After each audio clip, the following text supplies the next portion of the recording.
Hello, and welcome to the final lesson of the course, which focuses on English Renaissance drama. We've already talked quite a bit about the Renaissance and many of the contributions the Renaissance made to Western civilization and literature, such as the sonnet, which is still the most widely used poetic form. But of all the contributions from the Renaissance, the most significant one is the drama. Drama was the most popular aspect of the Renaissance, the most popular type of literature during this time period. People loved to go see plays, primarily comedies and drama. In a longer course, we would focus on both comedy and drama. In this version, comedy and tragedy, and those are the two popular forms. In a longer course, we would focus on both comedy and tragedy. With the amount we're covering in this course, we're just focusing on tragedy, and our textbook happens to include one of the most famous, if not the most famous, tragedy of all time, Shakespeare's Hamlet.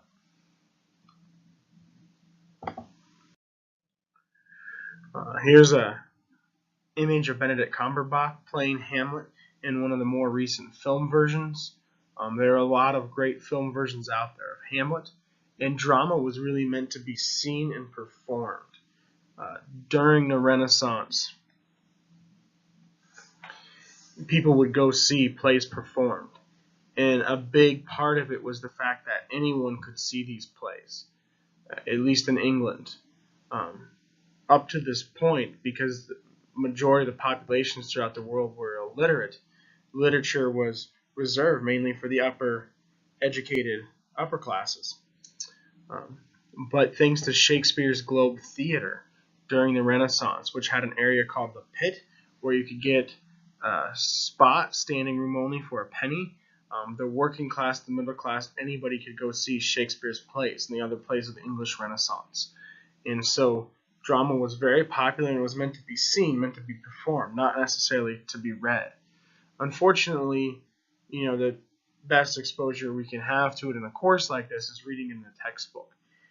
But for that reason, I highly encourage you to watch one of the film versions, and that's why I even offer an extra credit assignment on the film versions.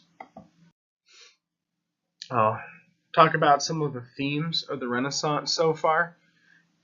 Hamlet, that we've covered in class so far.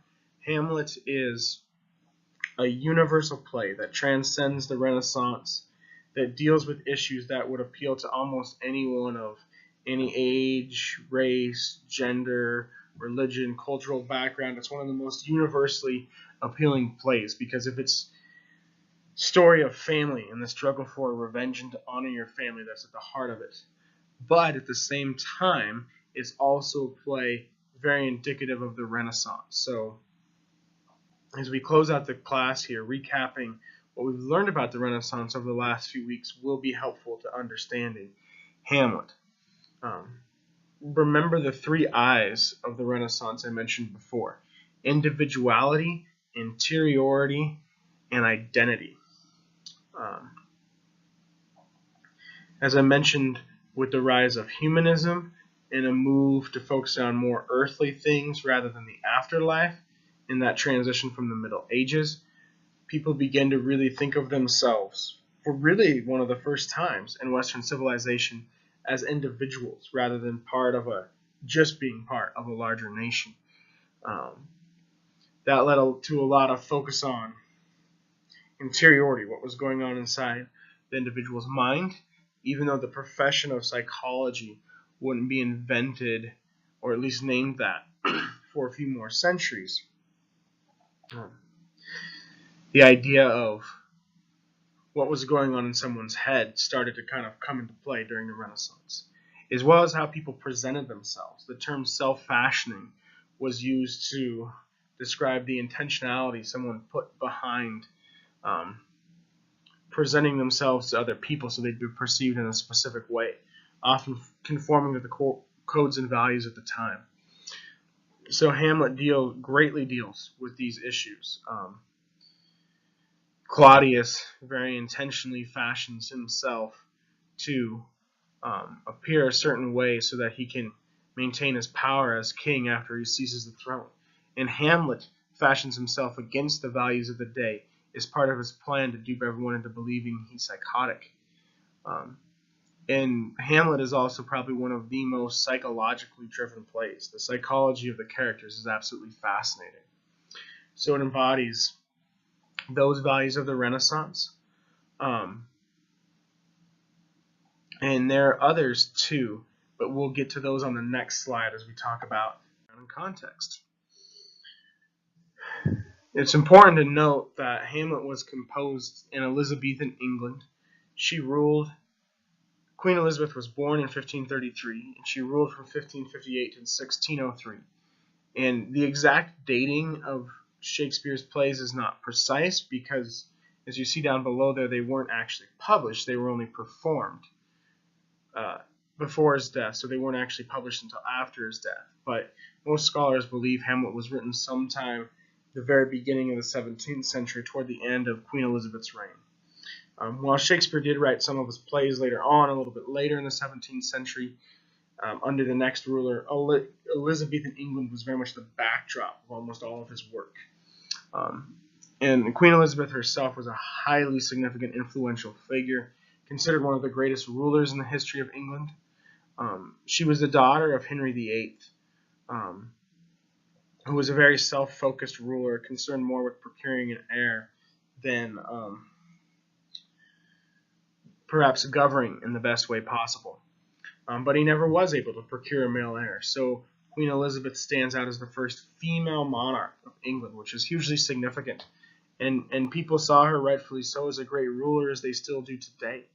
She, comparatively to other monarchs at the time, before and after her as well, she allowed a significant amount of religious freedom to her people, which was very significant following the Protestant Reformation and her father Henry VIII's break with the Catholic Church, so that he could institute divorce as part of the Church of England to try to find new wives who could give him a male heir, but it never worked out.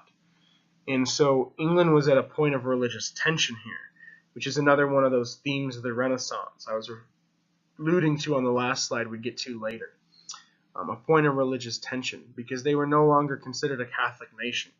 The Church of England that Henry and his advisors founded looked very much like Roman Catholicism, with the clause added in that monarchs and other nobles could get divorces.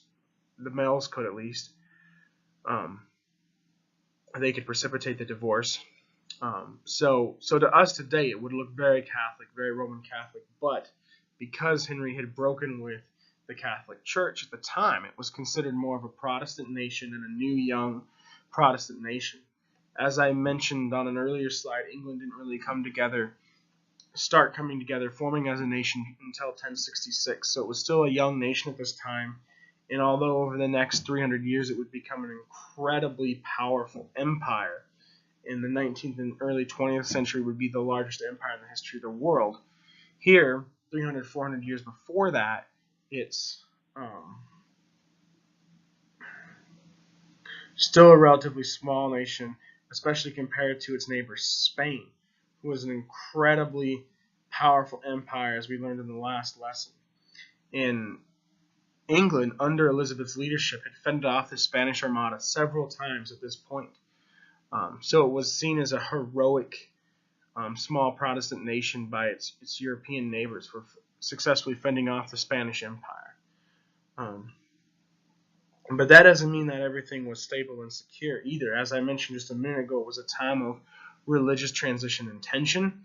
So people were still nostalgic for Catholic rituals and ways they'd left behind, and they feared Catholic plots against Elizabeth. But at the same time, they were transitioning to this new Church of England and embracing that. So Hamlet captures a lot of that religious tension. For instance, his father's ghost represents purgatory. He's trapped there until Hamlet can avenge him, and then he can be released from purgatory. And purgatory is a very Catholic idea that's often not considered part of other Christian denominations. Also, he refuses or decides not to kill Claudius when he has an opportunity to, because Claudius is praying. And it's debated. Is that because he's, showing honor to the religious ritual, or is it because he believes if he kills Claudius, then he'll go to heaven rather than hell? And so Catholic versus Protestant views of these different subjects, heaven, hell, purgatory, prayer, etc., figure into some of the most impactful scenes from the play, and the play thus encapsulates that tension of the time.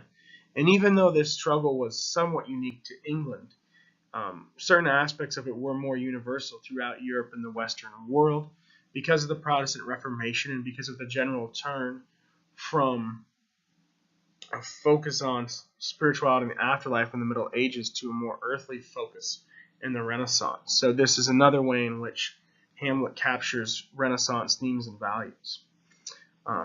Going back to fending off the Spanish as well as Catholic plots against Elizabeth for just a moment, you can make the argument that England existed in what we call a state of siege at this time.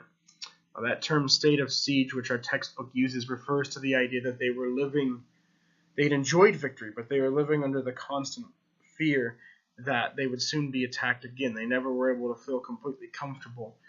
Spain had this incredibly powerful armada, and they could attack again at any time, and because England was smaller, they may not be as successful in fending them off that time. Also, you have the plots against Elizabeth, and she was a great ruler, so that religious tension and fear. This also led to a feeling of a state of siege.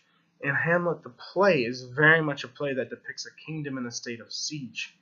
Shakespeare almost always, very often, based his plays on pre-existing plays from other countries.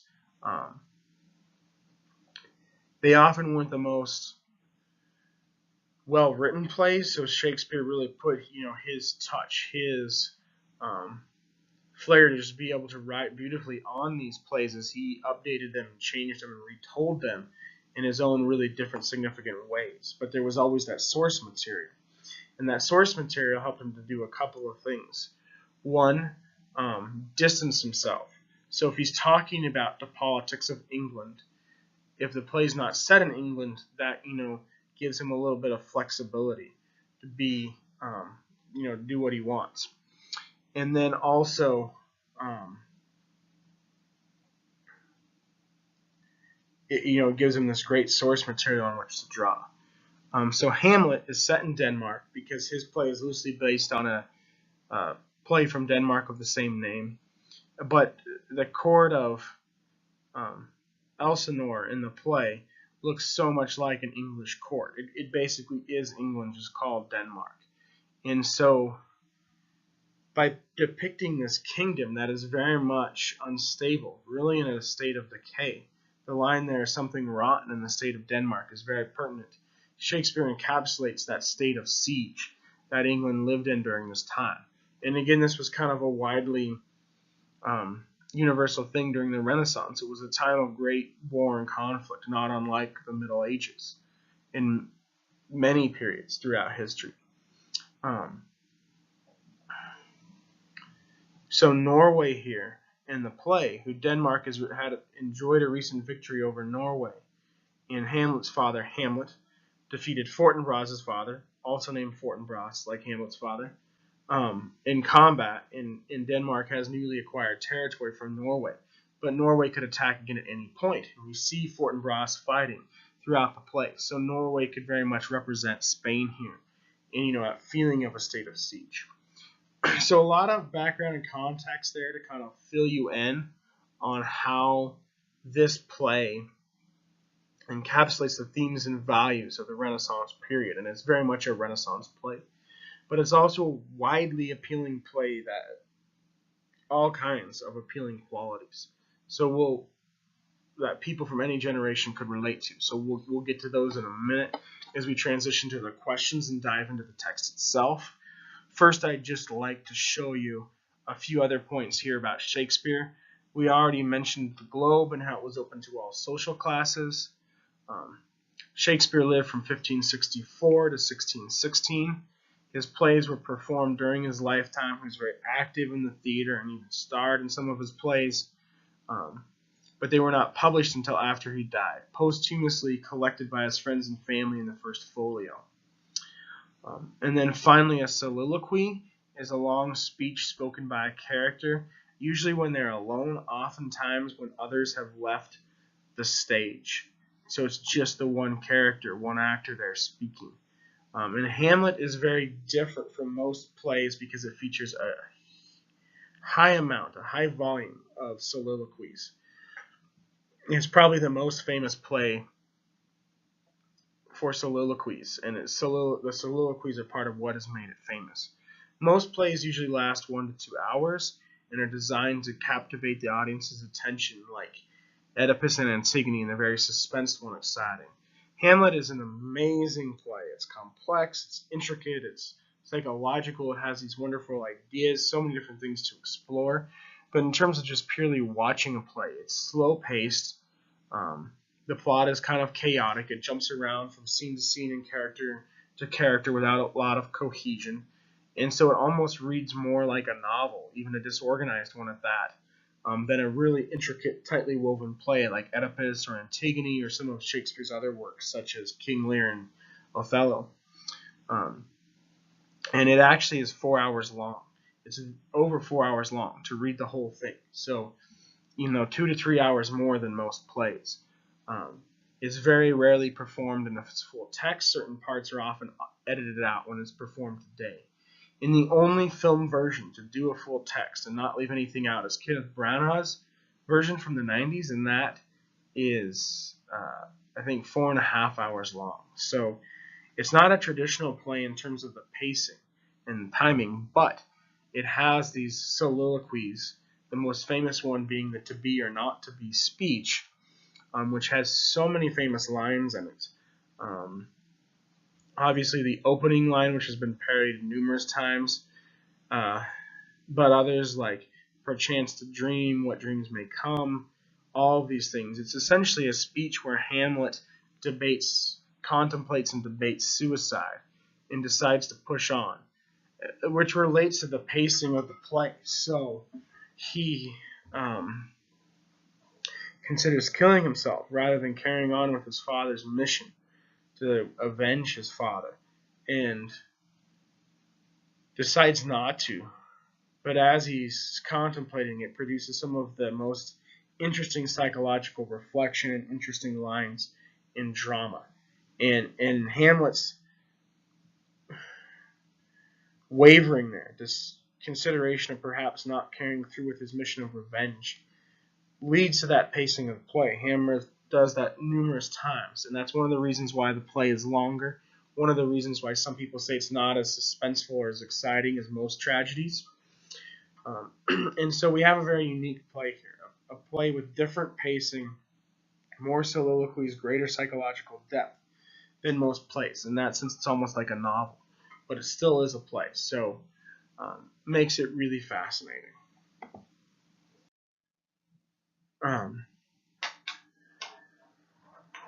I asked you in the reading questions in your own words to describe both Hamlet's state of mind as well as the Kingdom of Denmark at the beginning of the play. And we'll talk more about this on the next slide, but that'd be helpful. Also, paraphrase each of the characters. What do you think of these characters? At least 3 or 4 of the main ones. Characterization is very important to Hamlet. Hamlet, Claudius, Gertrude, and the Ghost are set up in highly specific ways, very intentionally by Shakespeare, to create a certain scenario that leads to the tragedy. So we'll talk about this as we go further along, but hearing your own, summaries of this, writing your own summaries, I think will be helpful to kind of keep track of everyone, really interpret the play.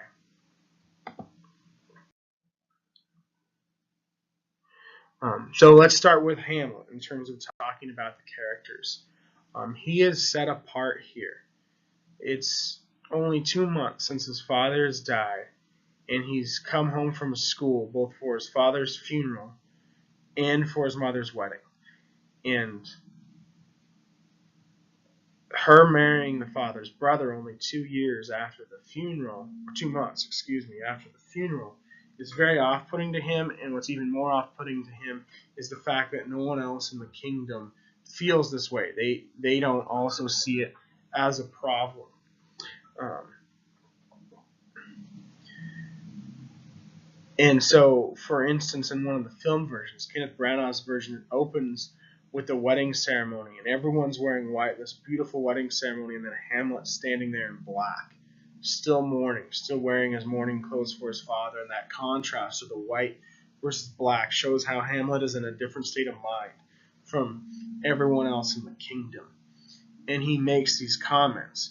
He says that they could have used the leftover food from his father's wake to provide the feast for his mother's wedding. And comments like that to show that there doesn't seem to be a proper grieving period here for her. She's already moved on while he's still grieving. And so Hamlet, and it seems that the rest of the kingdom has also moved on too. And so Hamlet is still alone in his grief. Alone still in his grief. This sets him apart from everyone else at the start of the play. Makes us kind of question what's going on. The state of the kingdom itself mirrors Hamlet here. He calls it an unweeded garden. One of the guards says that there's something rotten in the state of Denmark. And so the kingdom is plagued by something rotten. And it's clearly the marriage between Gertrude and Claudius, the king, the queen, and the new king. Time, this would have been considered an incestuous marriage. There was a law in England that stated that someone could not marry the sibling of their deceased spouse. And this makes things very complicated, as I mentioned, because Denmark is facing a state of siege. That's the state in which they're living. Fear of invasion from Norway. They need a king on the throne. They need stability. And Claudius, even though he's a villainous character, is a decisive, strategic, intelligent character. And so he's able, as king, at least initially, to provide that stability. And with Gertrude remaining queen, there's also some continuity. So people are reluctant to immediately question this marriage the way Hamlet does, even though it's incestuous. And that makes it so that Hamlet is in mourning. He's conflicted. He's fragmented. He's dealing with the grief of his father's death and the betrayal of his mother. He went from just being a normal guy at school studying to facing all of this. So we'll talk in a minute about how he acts crazy, but he actually could be a little bit crazy because of his grief, because of his anger at his betrayal from his mother. He's not in a healthy state of mind, and the kingdom itself mirrors this. It is not in a healthy place. It's being governed by an incestuous, corrupt leadership and marriage, and the people in the kingdom aren't standing up to that. They're not recognizing that because of the state of siege and their fear of invasion. They want to be protected from outsiders, and they feel that condoning the corruption within will perhaps protect them for a time. We already talked about the themes of the play and how they reflect Renaissance values. Much more could be said about that. We could spend 3 hours on Hamlet, but I'm going to try to keep it to 40 minutes for you. So we also already talked about suicide, with the to be or not to be speech. On the next slide, I have quotations you can look at on your own time by going into the slides without audio on Canvas. You should definitely look more closely at that speech in addition to the other soliloquies and passages of dialogue listed there. Before talking about the play within a play, you should catch up a little bit on the plot. I've set the stage here in my analysis with Hamlet grieving, Hamlet tormented, fragmented. His mind is fragmented because he's gone from just studying at school to dealing with the grief of his father's death and his mother's betrayal. So we have Hamlet fragmented. We have the kingdom fragmented because of the fear of invasion from Norway. Thus, Claudius has a perfect moment to seize the throne.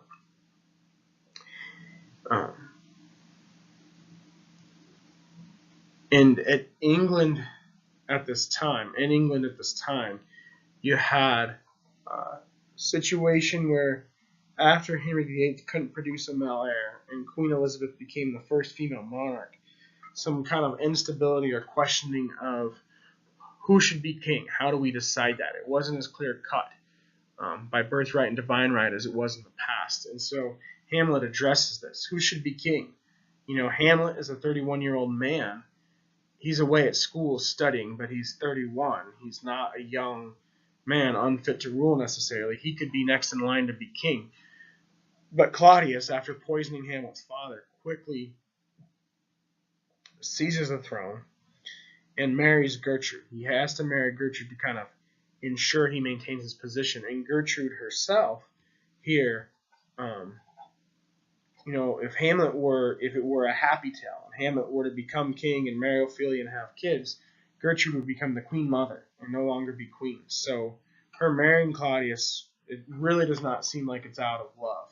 She shows her love for Hamlet, but doesn't show the same kind of affection for Claudius. It's clearly a play to perhaps keep power or something along those lines. So you have the kingdom in disarray, Hamlet in disarray, and then a ghost shows up. And the ghost tells Hamlet, "I've been murdered by my brother, you must avenge me." Not in those words, but that's the gist of what he says. And this gives Hamlet a moral dilemma. Does he believe the ghost? With all the religious changes, people really did not believe. They questioned supernatural things at this time. So one, does he believe the ghost? And two, if he does, what does he do? He's obligated. He has to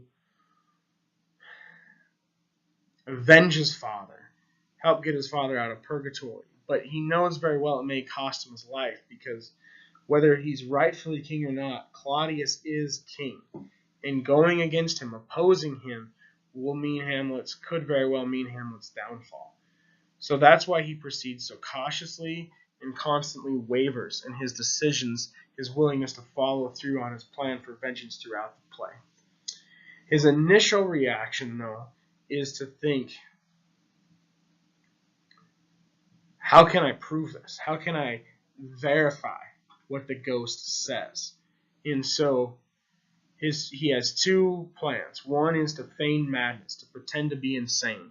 And he abuses his relationship with Ophelia, kind of torments her here, going back and forth on his feelings toward her rather than his actual feelings to show that he's insane. He believes if he shows some mental instability, then Claudius will start to wonder, does he know, doesn't he know? And he can make Claudius paranoid. And then by gauging Claudius's reaction, he can prove whether or not he's killed him. Because if Claudius is innocent, then he shouldn't have that big of a reaction to Hamlet's psychosis. The other one is the play within a play, where he has these actors come and perform a play, and in doing so, the play very much mirrors the events that supposedly happened. And so again, Claudius's reaction to the play will help verify his guilt or innocence. The play is the thing in which all reveal the conscience of the king. That's the famous line from Hamlet that explains why he has the performers put on the play. So Claudius's reaction clearly reveals his guilt. And then also, with the play within a play, because the whole kingdom's watching it, he does introduce kind of subliminal messaging into the minds of the audience that what he introduces the idea of what Claudius may have done, that he may have killed his brother, Hamlet's father. Because he can't really oppose the king and be successful, or even be successful without dying. So amassing some kind of evidence against Claudius could help do that. And the play within a play certainly provides that opportunity. If you were taking this class on campus rather than online, we would spend at least 2 days, a full week of class studying Hamlet. And we would read up through the first half of the play, Act 3, Scene 2, which is the play within a play, the first day, and then pick up the second half of Act 3 through the end of Act 5, the next day. So that's why this lesson's divided in half. So I already have some learning questions for you for the first half. We talked about the parallels between Hamlet and the state of Denmark. They're both kind of fragmented. Is Hamlet's madness real or not? He definitely has enough stability of mind here to carry through with his plans. But he's tormented, he's struggling with his grief, his mother's betrayal. So he could really be mad, or at least mad to a certain degree. So interesting idea. Compare, contrast this with Don Quixote's madness. See what you think. How mad is he? On a scale of 1 to 10.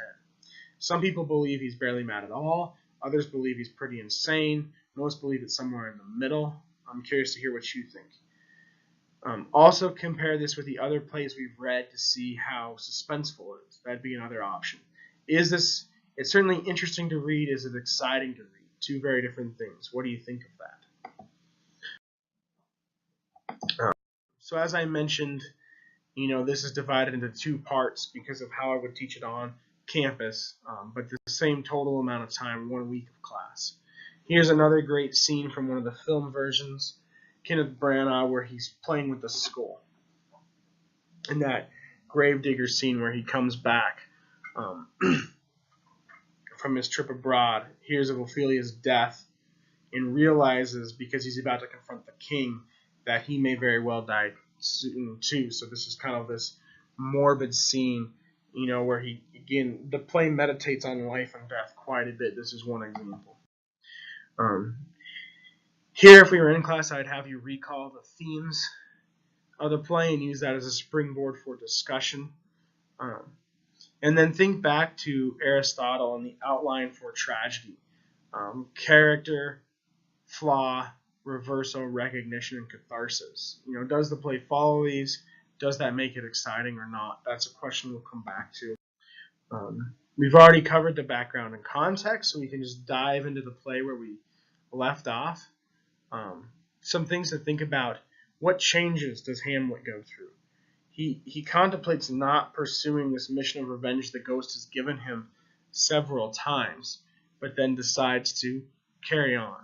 And then ultimately, what does it say about vengeance?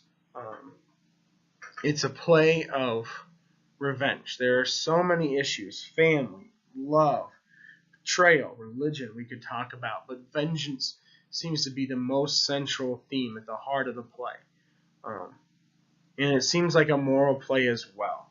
He doesn't just immediately decide to take revenge. He struggles with the choice all throughout, as the last question asks. So ultimately, is it a play that condones vengeance or not? And that's a topic you can write on in your paper if you want. So diving back into the action of the play here. Remember, we left it with the play within a play, and Hamlet pretending to be mad after hearing from the ghost and being charged with the mission of revenge to prove whether or not Claudius is guilty. And by the end of the play within a play, he really believes Claudius is guilty after he sees Claudius's reaction. So he confronts his mother in her room after the play within a play, and Claudius sends Polonius in to spy on Hamlet, and hiding behind a curtain, spying on him, Hamlet thinks that Polonius is Claudius, so he stabs the curtain, killing Polonius. And this reveals that even though he wavered initially to follow through on the plan for revenge, that at this point, after seeing Claudius's reaction to his madness and seeing his reaction to the play, he believes Claudius guilty and is willing to kill him to take revenge. This scene with his mother, though, reveals a lot about their relationship. He feels a betrayal. Um, Love is messed up in this play. It's mainly a play that deals with parental love rather than other forms of love. Hamlet's love for his father, his love for his mother, his feeling of betrayal at his mother because he believes she has betrayed the love that existed between her and his father. Um, is in that feeling that she's betrayed them comes through clearly when they're interacting, and it spills over into Ophelia's reaction. So Hamlet's pretending to be mad. He may actually be very mad. He may just be kind of grieving and struggling and pretending to be mad. But Ophelia goes insane here. She loses her father when Hamlet kills him, believing he's the king, when in actuality he's just spying for the king. Um, and then Hamlet, for a variety of reasons that are widely debated, either because he's trying to protect her and he knows he'll perhaps die soon when he confronts the king, or he knows he can no longer have the relationship with her he wants to cut her loose, or because he still wants to be insane, pretend to be insane, and is using her. At least one of those three reasons, if not some other reason, kind of varying in what we think of Hamlet. So that's something you can think about and debate. But he tells her, "Get thee to a nunnery," and rejects her just after her father has died. And so this causes her to basically go insane.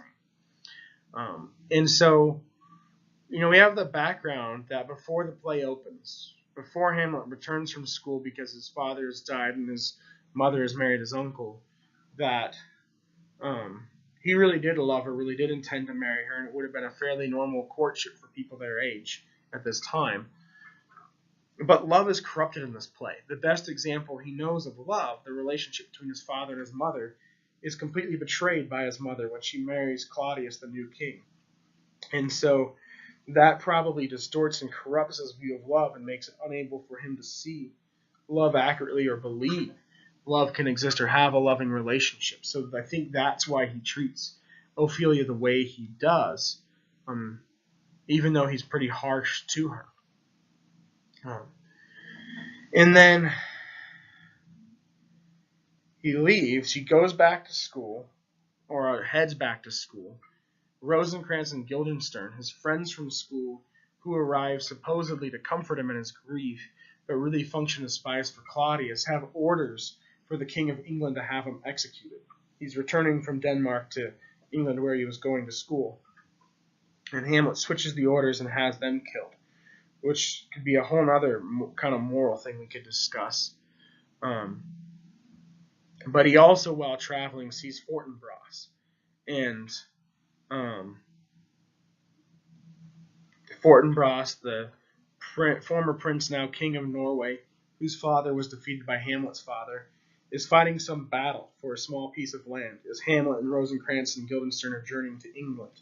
And seeing Fortinbras willing to give his life for such a small piece of land kind of inspires and galvanizes Hamlet. And Hamlet then decides to return and follow through with the plan for revenge. So if you think about it, he has a couple of moments where he questions whether or not to take revenge. First, after he sees the ghost, he decides to pretend to be mad and has those early questionable interactions with Ophelia. But then after talking to her, wavers and contemplates suicide rather than following through with his mission in the to be or not to be speech. But then, at the end of that speech, rouses himself. It's a kind of optimistic speech at the end, decides not to kill himself and go through with it. So he schedules the play within a play. And is convinced after the play within a play to go on and take his revenge. But after the death of Polonius and the fault with Ophelia there, he decides he's swayed by Claudius to go back to school until he sees Fortinbras and sees Fortinbras and is inspired by Fortinbras to return to England and to battle it out with Claudius. So there's at least two, if not more, moments where he's wavers in his desire to carry through with the plot of revenge. The first one, the to be or not to be speech. The beginning of it, he's wavering. He inspires himself by the end of it. The second time is after Polonius' death, and he's inspired by Fortinbras to return. Um, when he returns, though, he finds out that Ophelia has killed herself in his absence, out of her madness, which was compounded by her father's death and his rejection of her, when he says, "Get thee to a nunnery." So, this is really um, shakes him up, as it does her brother Laertes. And Laertes wants to avenge her. So the king convinces Hamlet and Laertes to have a duel. But not knowingly, the Laertes' blade is poisoned to kill Hamlet. And Claudius thinks this will be his way out of everything. But of course, Laertes, there's an accident during the battle. They switch blades during kind of the kerfuffle. And unknowingly, Laertes is poisoned by his own blade because it's in Hamlet's hand. So Laertes immediately regrets going along with Claudius, sees that he's been used, tells Hamlet. Fortunately, by then, the queen has drank the poisoned cup that Claudius had there to ensure Hamlet would be killed. Either way, either from Laertes' sword or from drinking the cup as a celebration of his own victory. And so Laertes is dead, the queen is dead, and that's kind of a moment where maybe she knows it's poisoned and she's finally taking action, which we'll talk more about in a minute.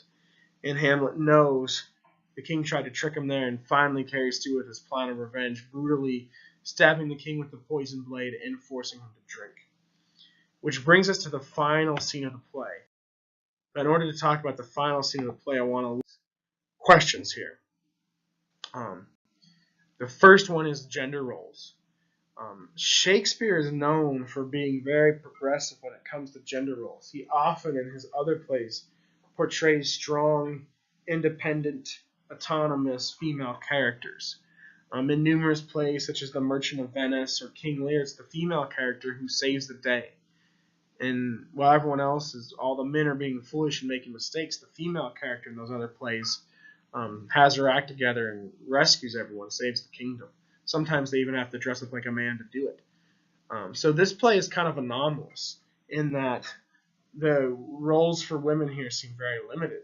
The queen seems power hungry, and Ophelia is probably the most sympathetic character, but she's naive. She's not complex, and has very tragic fate. Gets used by men. So these are negative portrayals. But what we have to keep in mind is that everything in this play is a negative portrayal. This is not a kingdom in which we would want to live. Even Hamlet the hero was not a person we would want to emulate. So by only giving negative examples, Shakespeare shows what happens in the absence of love, in the absence of freedom for women, and shows a decaying, dying, corrupt kingdom. We already talked about self-fashioning.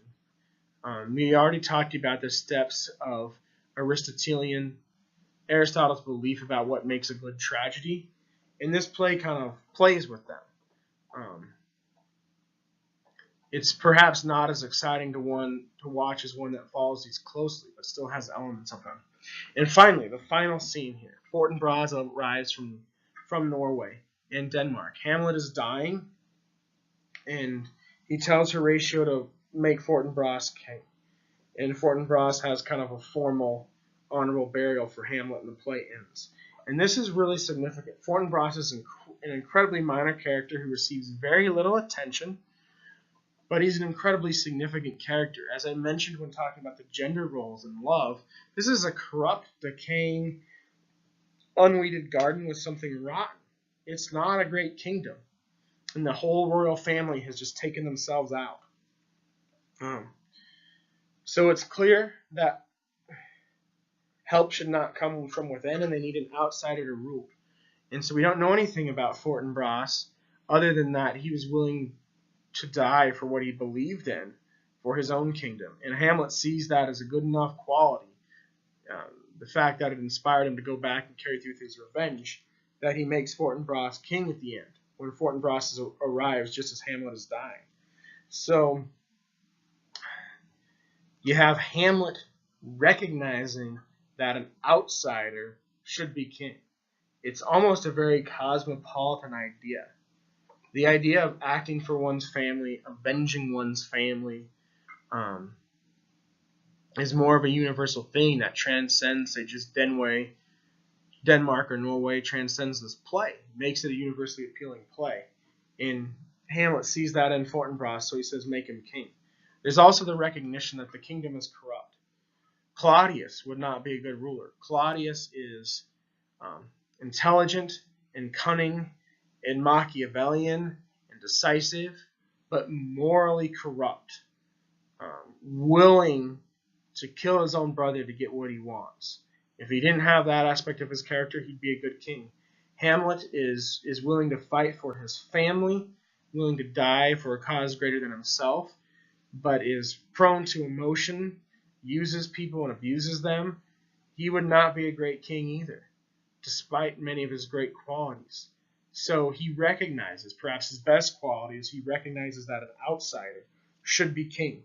And that's a cosmopolitan kind of idea, recognizing that help cannot come from within, but it could come from someone else who, even though he knows very little about him, has recognized in him something universal.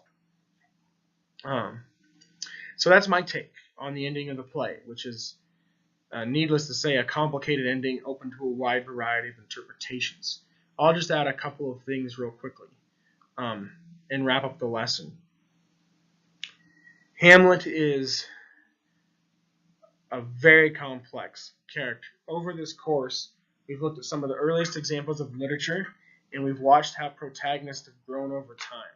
They've gone from being mouthpieces for ideas to a character as complex and diverse as Hamlet.